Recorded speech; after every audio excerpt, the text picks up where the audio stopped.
नमस्कार. गणरायाला आवडणारे मोदक बघा, काय सुंदर झाले आहेत.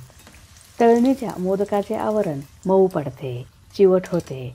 तर ह्या 5 टिप्स वापरा, त्यामुळे मोदक खुसखुशीत होतात. मोदक बघा खूपच खुसखुशीत झाला आहे. तळणीचे मोदक बनवण्यासाठी एका मोठ्या ताटात मैदा 1 कप, 1 कप चाळून घेतलेले गव्हाचे पीठ, बारीक रवा अर्धा कप, चवीपुरते मीठ. हे कोरडेच मिक्स करूया.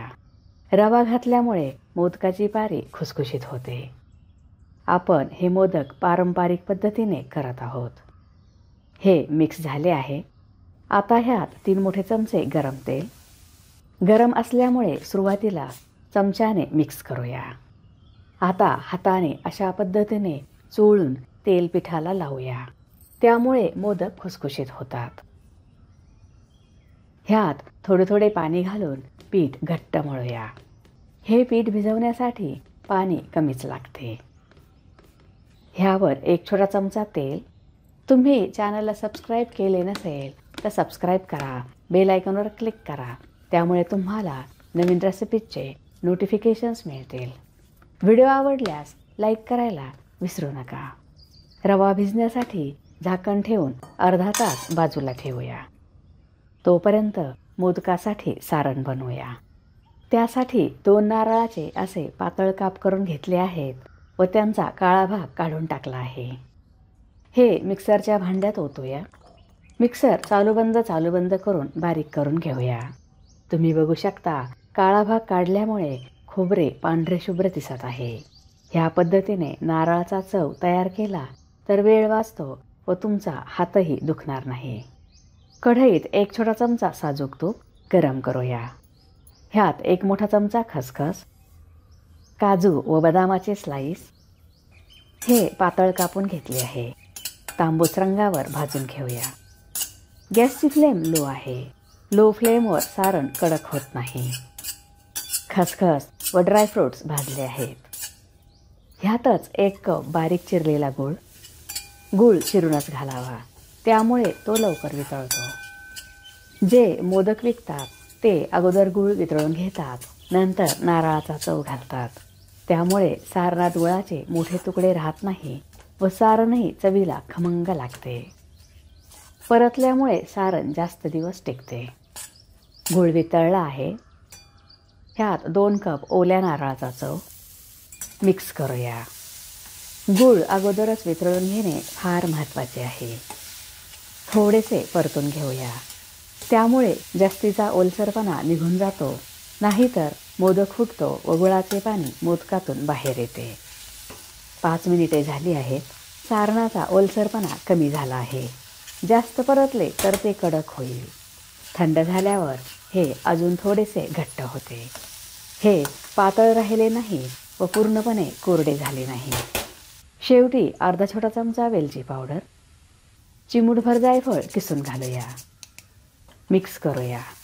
मोदक खाताना वेलची व जायफळचा खूप छान फ्लेवर येतो. बाप्पाला गुळ खोबऱ्याचाच मोदक आवडतो, त्यामुळे हे मोदक बनवताना गुळाचाच वापर करावा. सारण तयार आहे. गॅस बंद करूया. सारण प्लेटमध्ये काढून थंड होण्यासाठी ठेवले आहे. भिजवलेले पीठ पुन्हा एकदा व्यवस्थित मळून घेऊया. तळणीच्या मोदकासाठी कणिक भिजवून झाल्यावर ती अर्धा तास झाकून ठेवल्यामुळे त्यात तेल पाणी मुरून कणिक मऊ होण्यास मदत होते. ह्यामुळे मोदकाचे आवरण खुसखुशीत होते. इथे आपण थोडे मोठ्या साईजचे मोदक बनवणार आहोत, पण तुम्ही तुमच्या आवडीनुसार मोदकाचा आकार लहान किंवा मोठा करू शकता.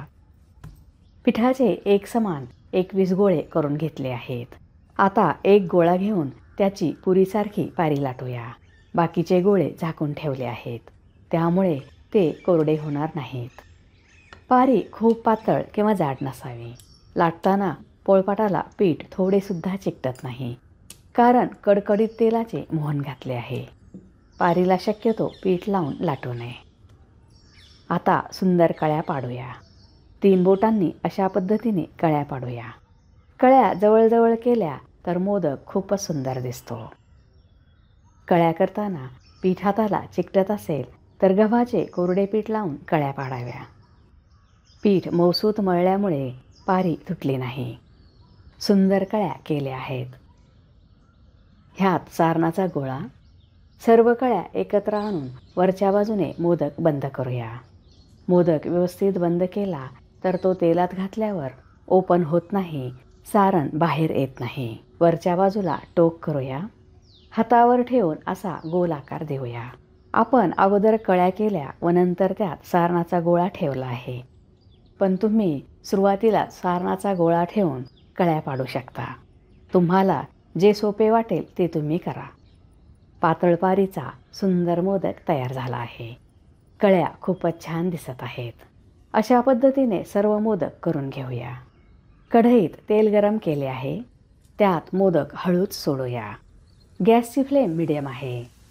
हाय फ्लेमवर पारी कच्ची राहते. आता दुसऱ्या बाजूने उलटूया.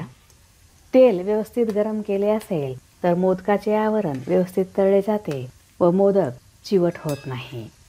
तांबूस रंगावर तळून घेऊया. मोदक एकसारख्या रंगावर तळावे.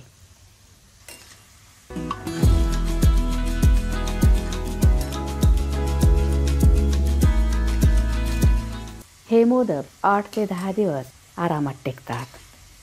मोदक सर्व बाजूंनी एकसारखे तळले आहेत. तांबूस रंग आला आहे. काढून घेऊया. थंड झाल्यावर हवाबंद डब्यात भरून ठेवावे. सर्व मोदक तळले आहेत.